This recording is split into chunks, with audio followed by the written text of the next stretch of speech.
बड़ी संख्या में जो एक उन्मादी भीड़ आई थी उस पर कंट्रोल पाने के लिए जो भी फोर्स यूज़ करने की आवश्यकता पड़ी, जो हमारे पास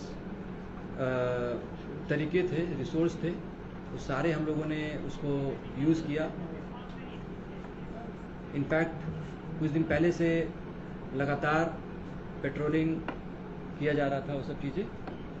उसके बाद 10 तारीख को दोपहर में क्या हुआ वो सबको पता है, और 3 बजे, 3:30 बजे के बाद ये जो है घटना काफ़ी पीक एक भयावह रूप ले ली। उसके बाद प्रशासन के द्वारा जो मिनिमम फोर्स यूज़ करने के साथ ताकि भीड़ को नियंत्रण किया सके, वो हम लोग फोर्स यूज़ किया गया।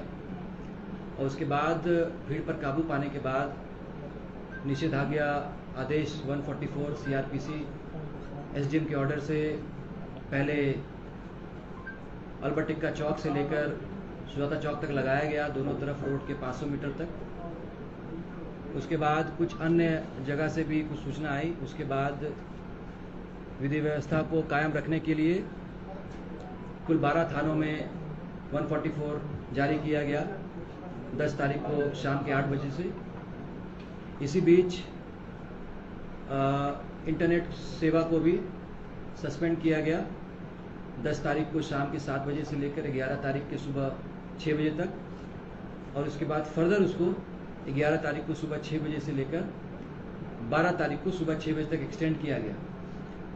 इसी बीच फोर्स और भी जगह से डिप्लॉय किए गए, और जब चीज़ें थोड़ी सामान्य होने लगी तब इंटरनेट सेवा को आज सुबह 4 बजे से उसको बहाल किया गया है।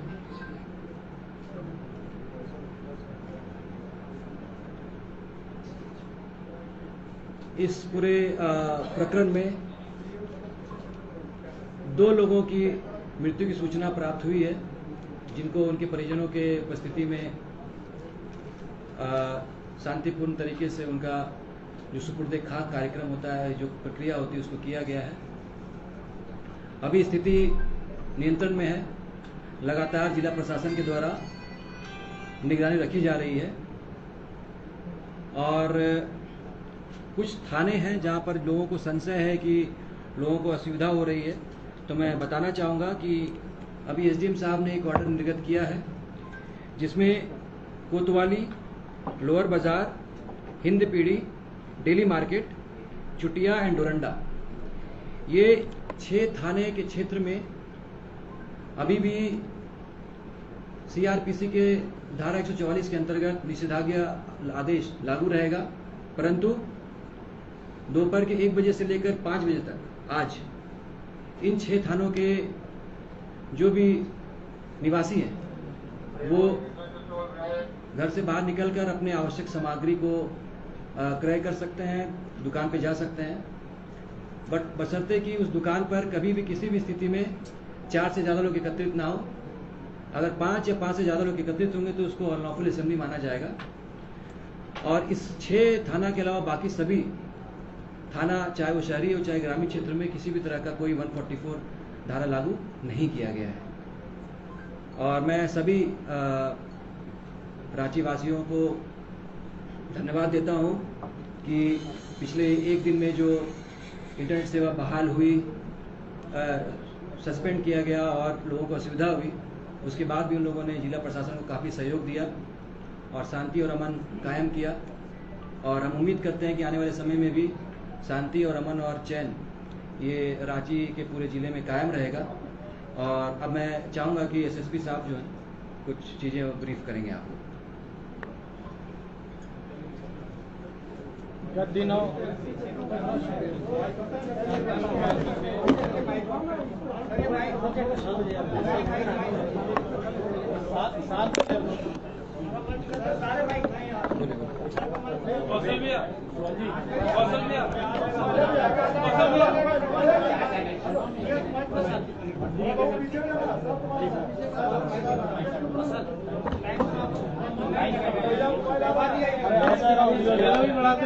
बोलूं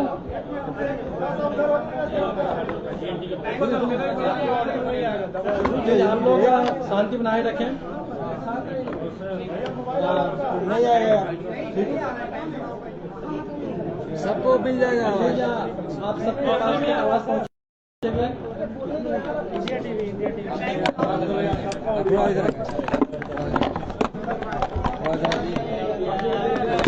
चलिए चलिए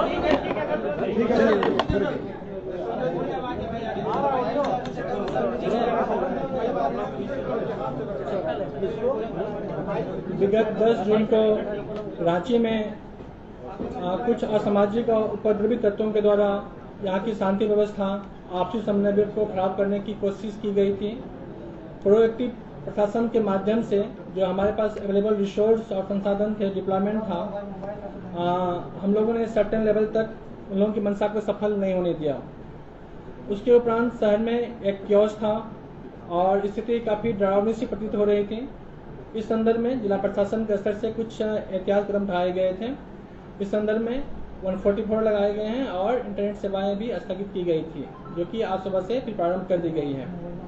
अभी आप लोग जो खुद जो स्थिति देख पा रहे होंगे शहर की, लगातार जो है स्थिति सामान्य से होती प्रतीत हो रही है और इसी संदर्भ में जो है जो सेवाएं लोगों को मिलनी चाहिए थी, जो स्थगित हुई थी, उसको फिर से शुरू किया गया है और इसी परिप्रेक्ष्य में जो इंटरनेट सेवाएं ऑलरेडी प्रारंभ हो चुकी हैं।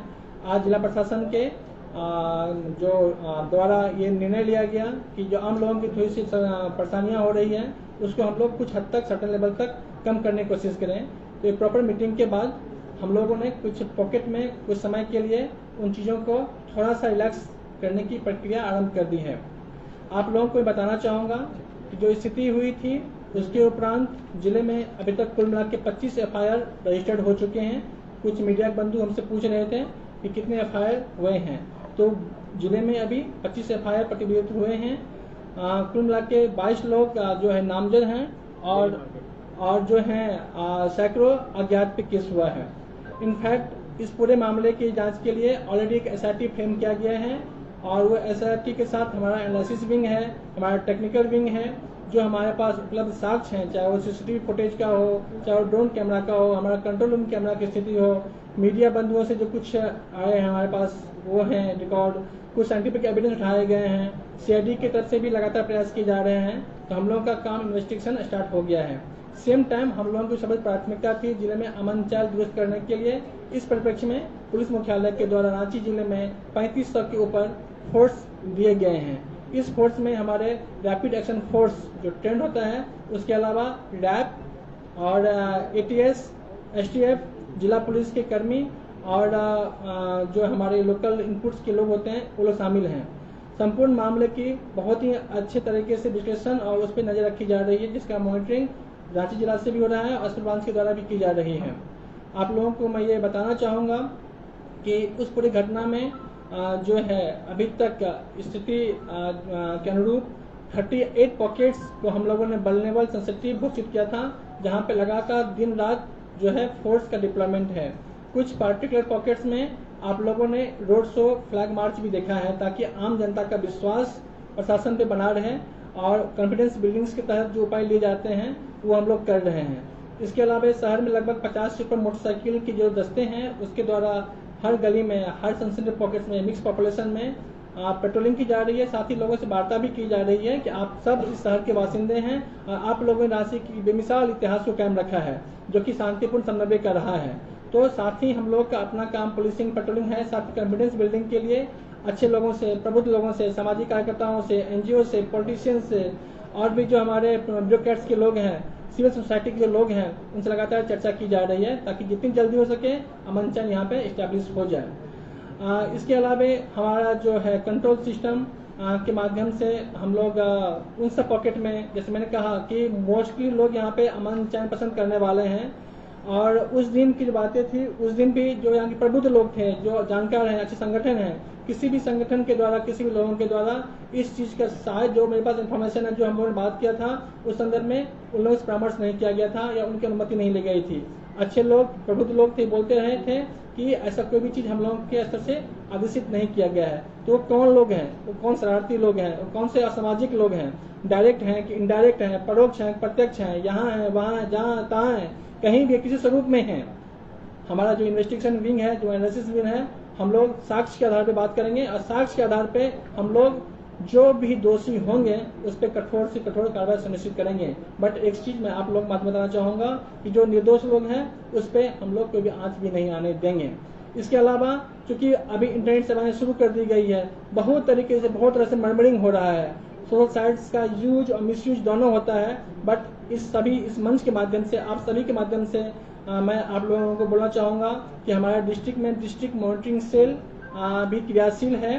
साथ ही स्पेशल ब्रांच के लेवल से और स्टेट लेवल से भी मॉनिटरिंग की जा रही है। हम वैसे सभी चीज़ों को हम लोग देख रहे हैं, वैसे वीडियो को, ऑडियो को, अपलोड को, डाउनलोड को, किसी भी तरह के ट्रांजेक्शन को, चाहे वो व्हाट्सएप पे हो, ट्विटर पे हो, इंस्टाग्राम पे हो, फेसबुक पे हो, जिससे किसी व्यक्ति विशेष की, समुदाय विशेष की भावनाएं आहत हो रही हो या किसी पे इल्जाम लगाए जा रहे हो, ऐसे सारे वीडियो ऑडियो हम लोग उस पर मॉनिटरिंग कर रहे हैं। और उस वीडियो का मॉनिटरिंग करने के उपरांत जो सही कार्रवाई होगी, जो लोग शांतिपूर्ण दिशा में क्रियाशील होंगे उनका सबका स्वागत है। बट जो कोई भी लोग, चाहे वो कोई भी हो, कहीं बैठ के प्रयास कर रहे हो कि रांची के अमन चैन को खराब कर देंगे, तो वो हमारे सोसाइटी से बच नहीं पाएंगे।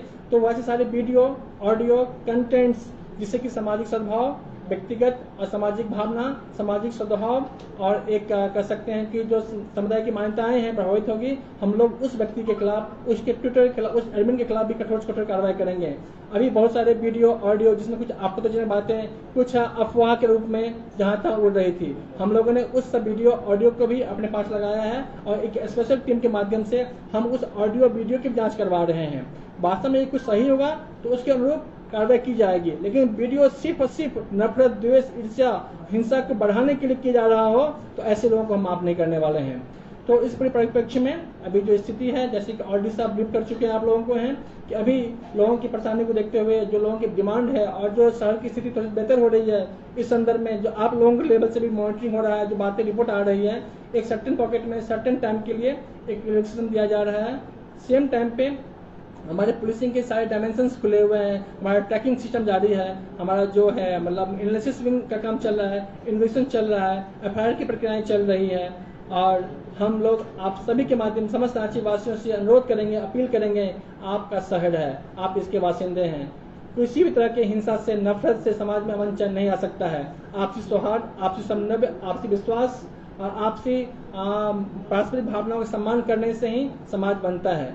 तो ये एक बगीचे की स्थिति है, यहाँ पे बात तो सबकी खूबसूरती तभी होती है जब हम सब खूबसूरती हो, ये तभी है जब हम एक दूसरे का सम्मान करें। इसलिए मैं समझ जिलावासियों से कर रहा हूँ, स्थिति सामान्य है, नियंत्रित हो रही है। आप लोगों को पास्ट में कुछ दिखते हुई, इसके लिए मैं पर्सनली क्षमा प्रार्थी हूँ कि आपको इंटरनेट यूज का मौका नहीं मिला या कुछ समय के लिए आप घर से निकल नहीं पा रहे हैं, बट आपके सहयोग से ही संभव पा रहा है कि फिर से हम लोग ट्रैक पे आ रहे हैं। तो जिले में जो आप लोगों ने अमन चैन और शांति व्यवस्था बनाने में योगदान दिया है, इसके लिए जिला प्रशासन, हम सभी लोग आप सबके आभारी हैं। और फिर से आभार आप सबसे रिक्वेस्ट करूंगा कि थोड़ा सा सब दीजिए, सहायता कीजिए, हम लोग कोऑपरेट कीजिए। हम लोग बहुत ही अच्छे तरीके से इस पे क्रियाशील हैं, काम कर रहे हैं और हम लोग उम्मीद करेंगे बहुत जल्दी जिले में अमन चैन काम हो जाएगा।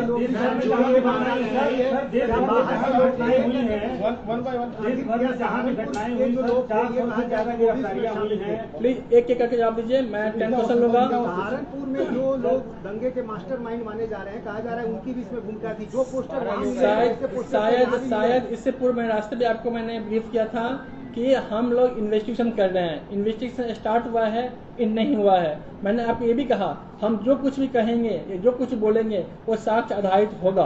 फिर मैं एक चीज बता दिया जो ऑलरेडी बोल चुका हूँ बिना क्वेश्चन आए, कि इन्वेस्टिगेशन में जो लोग भी दोषी पाए जाएंगे, वो कहीं के भी हो, किसी स्वरूप में हो, डायरेक्ट हो, इनडायरेक्ट हो, हम उसको छोड़ेंगे नहीं।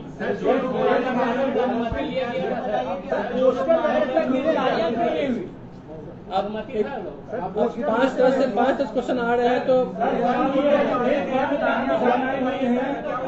देश भर में जहाँ भी घटनाएं हुई हैं 400 से ज्यादा गिरफ्तारियां हुई हैं, मास्टरमाइंड की पहचान की गई है, उनके ऊपर कार्रवाई हो रही है, कई जगह बुलडोजर भी चलाए जा रहे हैं।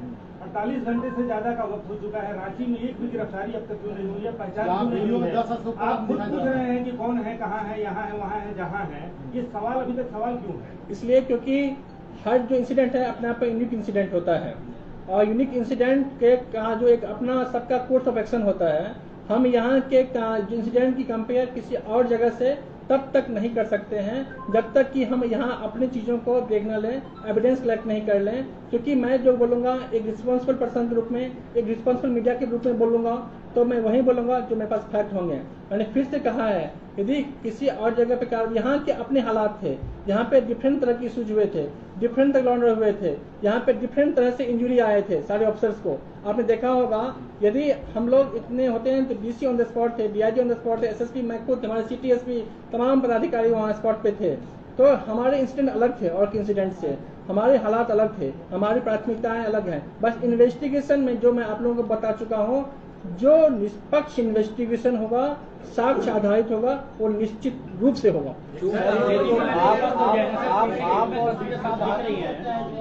आप और डीसी साहब दोनों ये बोल रहे हैं बार बार कि संसाधन जो था उसी के हिसाब से चीजों को जो है दुरुस्त किया गया। ये गोली चलाने की नौबत क्यों आन पड़ी और जो सीधे जो फायरिंग हुई कहाँ से अनुमति मिला? देखिए बात समझ लीजिए, हम सब एक ट्रेंड फोर्स के पार्ट हैं, हम लोगों का प्रशासन के अंग हैं।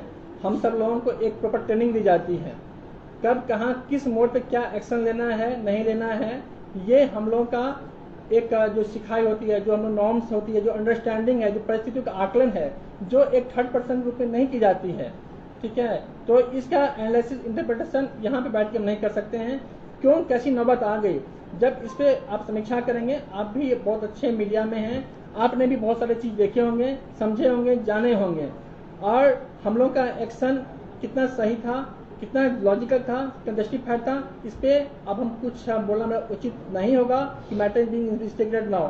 बट जो थे उस हालात में, जो हमारी ट्रेनिंग थी, जो हमारे अंडरस्टैंडिंग थी, जो हम लोग परिस्थितियों का आकलन कर पा रहे थे, जो एक कह सकते हैं use minimum force to maximum saving one. देखिए, इसमें जब भी कोई भीड़ को अनलॉफुल असेंबली डिक्लेयर किया जाता है तो एक एसओपी है, स्टैंडर्ड ऑपरेटिंग प्रोसेस होता है। स्टैंडर्ड ऑपरेटिंग प्रोसीजर के थ्रू जो वहाँ उपलब्ध मजिस्ट्रेट रहते हैं और पुलिस का आकलन के बाद जो भीड़ में जो उपद्रवी होते हैं, तो शांति व्यवस्था को काम करने के लिए एक एसओपी है, वो एसओपी को फॉलो किया जाता है। And firing, air firing is the last resort to control and neutralise the disturbance and public order को इस्टेब्लिश करने के लिए आवश्यक हुआ है। तो हम लोगों ने सारे एहतियात बरते, जो एसओपी में जो फॉलो किए जाते हैं प्रोसेस, उसको फॉलो किया। उसके बाद firing as a last resort हम लोगों को रिसोर्ट करना पड़ा। कितने लोग मारे गए, कितने लोग मारे गए हैं वो बताइए, उनका प्रोफाइल बताइए सर। चूक कहाँ हुई इसमें? आप इसे चूक बोल रहे हैं, हम तो इसको बोल रहे हैं कि जो हम लोग परिस्थिति का आकलन कर पाए थे, हमारी तैयारी अच्छी थी, तो जो विभत्स स्थिति हो सकती थी उसको टाल दिया गया। जो अतायों के मंसूबे थे, जो मकसद थे, वो कामयाब नहीं होने दिए गए। फोर्स की कमी थी क्या शुरू में इस तरह? नहीं, ऐसी कोई बात नहीं थी, और फोर्स कमी रहती तो हम आज इस प्रेस कॉन्फ्रेंस नहीं कर पा रहे होते। ये हमारी मुख्य व्यवस्थाएं थी, हम लोग अंडरस्टैंडिंग थी, एंटिसिपेशन था, इन्फॉर्मेशन था, उसके आधार पे हम लोगों ने तैयारी की थी। इसलिए हम लोगों ने आज जो हम बैठ के हम लोग बात कर रहे हैं, संभव पाया कि नहीं तो उपद्रवियों की मानसिकता, जो मंसूबे थे, सफल हो जाते हैं। Can you confirm another temple was also under attack? Street पर जो टेंपल दोबारा अटैक किया गया, क्या आप कंफर्म कर सकते हैं? सर, एक और टेंपल जो अंडर अटैक रहा, कंफर्म कर सकते हैं? 25 एफआईआर पुलिस की ओर से या फिर आम जन से? ये कुल मिला के है एफआईआर, कुल मिला के 25 एफआईआर। मारे गए लोगों का प्रोफाइल बताइए सर। मारे गए जो लोग हैं पूरे एफआईआर है, पूरे मिला के पुलिस साइड से, और पुलिस मिला के काउंट नहीं किया है, 25 एफआईआर हुए हैं अभी तक। एक और मंदिर जो अंडर अटैक आया, ये आप एक रिस्पॉन्सिबल रूप में चंबना चाहूंगा कि जो मैंने ऑलरेडी कहा कि सोशल साइट्स पे क्या हो रहे हैं, नहीं हो रहे हैं, कृपा करके उसमें आप हेल्प कीजिए हमारी। जो इशू है हमारे जांच का विषय है, हम जांच करवा रहे हैं। थैंक यू सर, मारे गए लोगों का प्रोफाइल बताइए। जो लोग मारे गए उसका प्रोफाइल बताइए। मरे थे आपने एक बात कही है, आप उसको आपने कहा कि हवाई फायरिंग जुड़ा हुआ है, क्या लोगों का